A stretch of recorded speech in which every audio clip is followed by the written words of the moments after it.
సహోదరులకు ప్రభు అయిన యేసుక్రీస్తు నామములో మీ అందరికీ వందనాలు తెలియజేస్తున్నాను. ఈరోజు ముఖ్య ఉద్దేశము, దేవుని వాక్యం చెప్తుంది, ధనము సమస్త మూలమునకు కారణమైనది. ఒక మనుషుడు ఈ లోకంలో జీవించాలంటే ప్రతి ఒక్కరూ కోరుకునేది, ధనం ఉంటే మా సమస్యలన్నీ పోతాయి, డబ్బులుంటే మేము సంతోషంగా జీవించవచ్చు అనే భ్రమలో బ్రతుకుతున్నాడు. డబ్బు ప్రధానమైన కారణం కాదు మనిషి యొక్క జీవితాన్ని సంతోషపరచడానికి. మనము ఏర్పాటు చేసుకున్నాం. ఎలాగంటే ఒకరిని చూసి మనం కూడా ఎలా ఉండాలి, మనం కూడా వాళ్ళు అనుభవిస్తున్న జీవితం మనము అనుభవించాలని మనం ఏం చేస్తుంటామంటే, వాళ్ళని చూసి కొన్ని అవసరం లేని అప్పులు చేసి కొన్ని వస్తువులు మనం కొంటూ ఉంటాం ఇంట్లోకి. ఆ వస్తువులకు మళ్ళీ తిరిగి ఈఎంఐలు కట్టలేక దుఃఖపడుతూ ఆ కోపం మీద భార్య మీద కానీ పిల్లల మీద కానీ ఆ కోపాన్ని చూపిస్తూ ఆ ఇంటిలో ద్వేషం కొట్టి ఆత్మహత్యలు చేసుకునే విధంగా ఈరోజు అనేక కుటుంబాలు మారిపోయాయి. కానీ దేవుడు కోరుకునేది ఏంటంటే, మీరు ఆకాశ పక్షుల కంటే మీరు శ్రేష్ఠులు, మీరు చింతించొద్దు, నేను మీకు తోడుగా ఉన్నాను, మిమ్మల్ని పోషిస్తాను అని మనల్ని సృజించిన దేవుడు మనకు తెలియజేస్తుంటే, ఆయన మాటలను పక్కన పెట్టి ఈ సృష్టికర్త వైపు చూడకుండా లోకం వైపు చూసి మనము మన జీవితాలను, మన కుటుంబాలను, మన రక్త సంబంధికులను, మన స్నేహితులను మనం ఈరోజు దూరం చేసుకునే పరిస్థితిలో ఈరోజు మనం ఉండిపోయాం సహోదరి సహోదరులారా. కాబట్టి మనము ఎప్పుడు మనకున్న దాంట్లోనే మనం ఆనందించాలని దేవుడు కోరుకుంటున్నాడు. దేవుడు మనం కోరుకునేది, నీవు ఎలా అయితే సృజింపబడ్డావో, ఎలాగైతే నువ్వు దేవుని సంకల్పంలో ఏర్పరచబడ్డావో, ఎలాగుండాలని దేవుడు నిన్ను కోరుకుంటున్నాడో అలాగే ఉండమని చెప్తుంటే, మనుషుడు మాత్రం లోకం వైపు చూస్తూ, లోకంలో ఉన్న వారి వైపు చూస్తూ ధనం కోసం పరిగెత్తుతూ ఉన్నారు. ఇంటిలో డబ్బులు ఉన్నంత మాత్రాన సంతోషం వస్తుందా అంటే కాదు. డబ్బుల వల్ల సంతోషం కాదు ప్రియ సహోదరి సహోదరులారా. డబ్బులు ప్రాముఖ్యమైనది కాదు. మంచినీరు తాగి రాత్రిపూట నిద్రపోయేవారు కూడా ఉన్నారు, కానీ వాళ్ళు సంతోషంగా ఉన్నారు. మనకైతే ఎందుకు నిద్ర రాని పరిస్థితులు ఈరోజు ఉండుకున్నాం. ఆ రోజుల్లో 7 గంటలకి 8 గంటలకు నిద్రపోయే మనుషులు మనము, కానీ ఈరోజు 12, 1 గంట, 3, 4 అయినా కూడా నిద్ర ఎందుకు రావట్లేదంటే, లోకాన్ని మనం ప్రేమిస్తున్నాం. దేవుడు చెప్తున్నాడు, ఈ లోకాన్ని ప్రేమించేవాడు నాకు శత్రువు, ఈ లోకంలో వాటిని అనుసరించేవాడు నాకు విరోధి అని దేవుడు మాట్లాడుతుంటే, కానీ మనము ఈ సృష్టిని ప్రేమిస్తున్నాం. అందుకే ఈరోజు మనము గాయపరుచుకునే పరిస్థితుల్లోకి వచ్చేసాము. కనుక మనమేం చేయాలంటే, దేవుని మాటలను కొద్దిగా వినగలిగితే మన జీవితంలో సంతోషం పడుతుంది. మనం ఊరికే పుట్టలేదు, ఒక ప్రణాళికలో దేవుడు మనల్ని నియమించుకున్నాడు, తను పుట్టించుకున్నాడు. పుట్టించిన దేవుడు పోషిస్తాడు. దేని నిమిత్తం నువ్వు సంతోషాన్ని కోల్పోయావంటే, నీకు తెలియకుండా నువ్వు లోకాన్ని ప్రేమిస్తున్నావు కనుక ఆ లోకమే నేను గాయపరుస్తుంది. అందుకే నువ్వేం చేయాలంటే, ఆ లోకాన్ని సంపూర్ణంగా విడిచిపెట్టి నీకు దేవుడు ఎప్పుడు అనుగ్రహిస్తాడో అప్పటి వరకు నీకున్న దాంట్లోనే నువ్వు సంతోషించగలిగితే నువ్వు ధన్యుడువు, నువ్వు ధన్యురాలువు, నీ కుటుంబము సంతోషంగా ఉండగలదు. అలా కాకుండా సొంత నిర్ణయాలు తీసుకొని అవసరం లేని వస్తువులు కూడా కొని తెచ్చి పెట్టుకునే వాళ్ళు కూడా కొంతమంది ఉంటారు.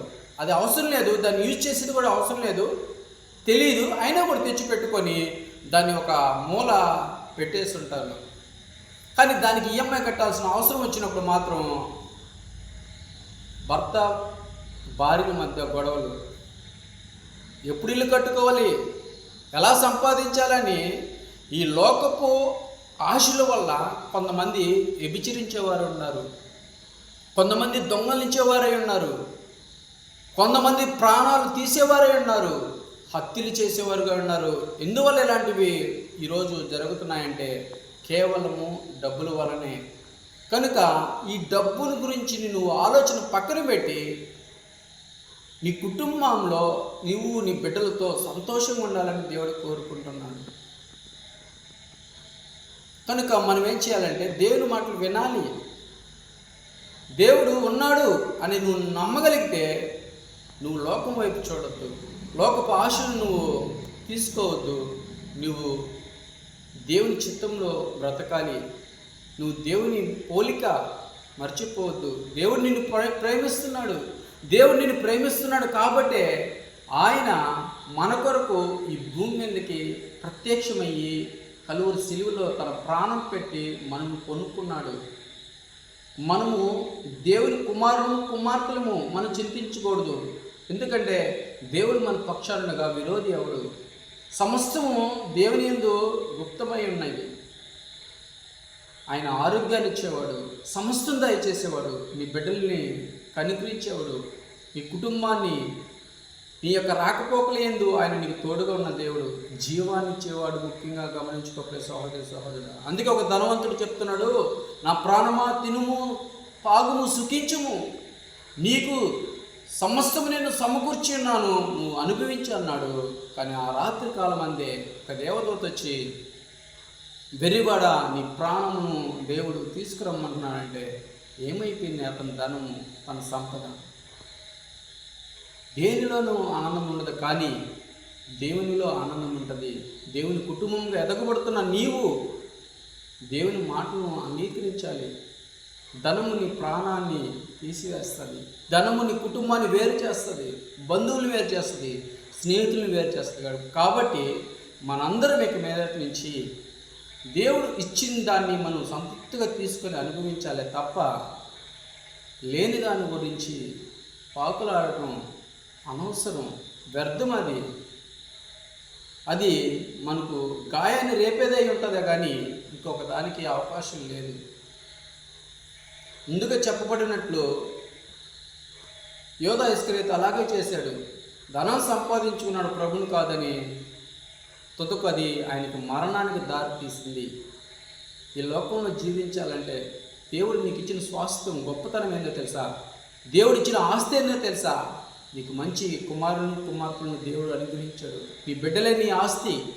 దాన్ని చూసి నువ్వు ఆనందించి నీ కుటుంబాన్ని సరిచేసుకోలే తప్ప ఇంకేదో కావాలని ఆదాము అవ్వలాగా మోసపోవద్దు.